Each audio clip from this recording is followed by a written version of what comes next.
আসসালামু আলাইকুম। আমি লাবণীস কিচেন আপনাদের আরেকবার স্বাগত জানাই। মাত্র ২টি আলু দিয়ে খুবই অল্প সময়ে ভীষণ মজাদার মুচমুচে আলুর লাচ্ছা পাকোড়া রেসিপি আপনাদের সাথে শেয়ার করব।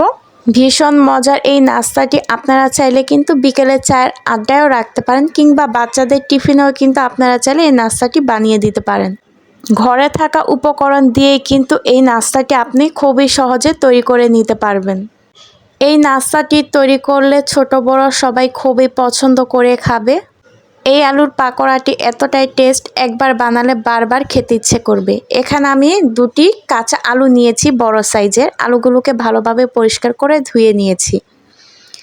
এখন একটা পিলারের সাহায্যে আলুর গা থেকে খোসাগুলো ভালোভাবে ছাড়িয়ে নিতে হবে।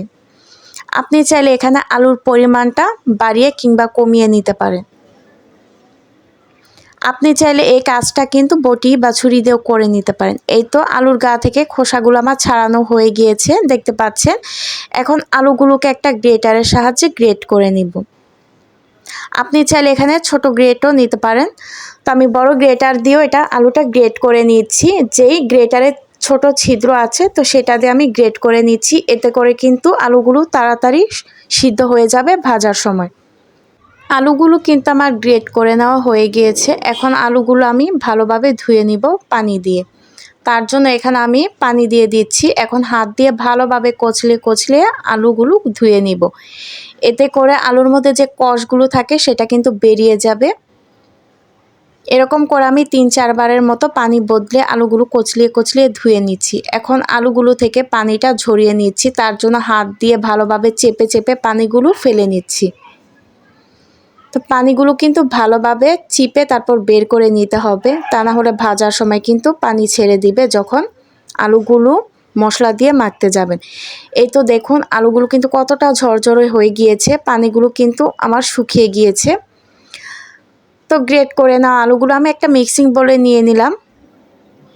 এখানে আমি 1/3 কাপ পেঁয়াজ কুচি দিয়ে দিচ্ছি। এখানে আমি 3টা মাঝারি সাইজের পেঁয়াজ নিয়েছি। এখন দিয়ে দিচ্ছি 4টি কাঁচামরিচ কুচি। এখন দিয়ে দিচ্ছি 2 টেবিল চামচ ধনিয়া পাতা কুচি। এখন দিয়ে দিচ্ছি 1/2 চা চামচ আদা বাটা, 1/2 চা চামচ রসুন বাটা। এখন দিয়ে দিলাম 1/4 টিস্পুন লাল মরিচের গুঁড়া, 1/4 টিস্পুন হলুদের গুঁড়া, 1/2 চা চামচ ভাজা জিরার গুঁড়া। এখন দিয়ে দিচ্ছি 1/2 চা চামচ ধনিয়ার গুঁড়া, স্বাদ মতো লবণ। ম্যাগি নুডলসের ভিতর যে প্যাকেট মশলাটা আছে সেটা আমি পুরাটাই এখানে দিয়ে দিচ্ছি। আপনারা দোকান থেকেও কিনে নিতে পারেন। ম্যাগি নুডলসের মশলা কিন্তু পাওয়া যায় আলাদা প্যাকেটে, সেটাও দিতে পারেন।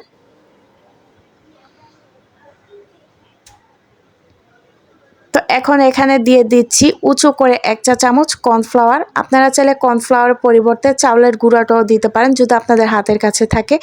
এখন উঁচু করে 2 চা চামচ আমি বেসন দিয়ে দিচ্ছি বাইন্ডিংটা সুন্দর হওয়ার জন্য।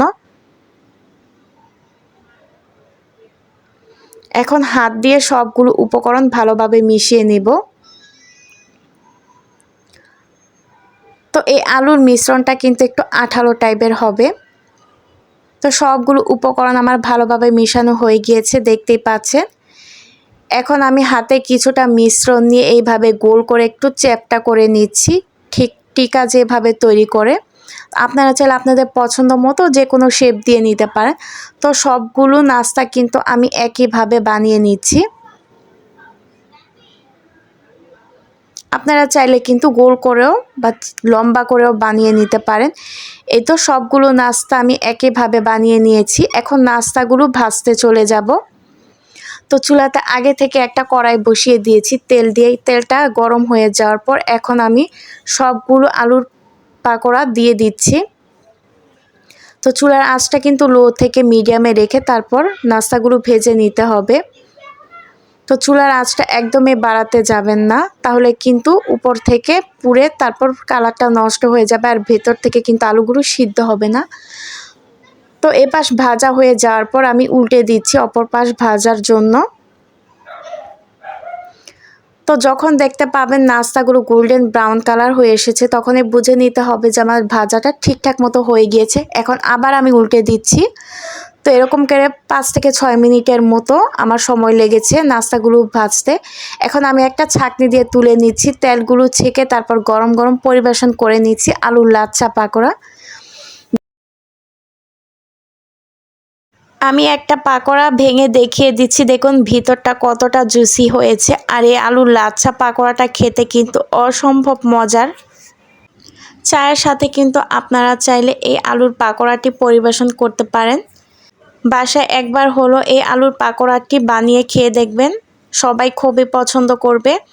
আমার আজকের রেসিপিটা আপনাদের কাছে ভালো লাগলে প্লিজ একটি লাইক দিয়ে দিবেন। আপনার একটি লাইক আমার ভিডিওটি আরও বহু মানুষের কাছে পৌঁছে দিতে সাহায্য করবে। আর চাইলে আমার চ্যানেলটি সাবস্ক্রাইব করে নিতে পারেন। আজকের মতো এখানেই বিদায় নিচ্ছি। সবাই ভালো থাকবেন, সুস্থ থাকবেন। আল্লাহ হাফেজ।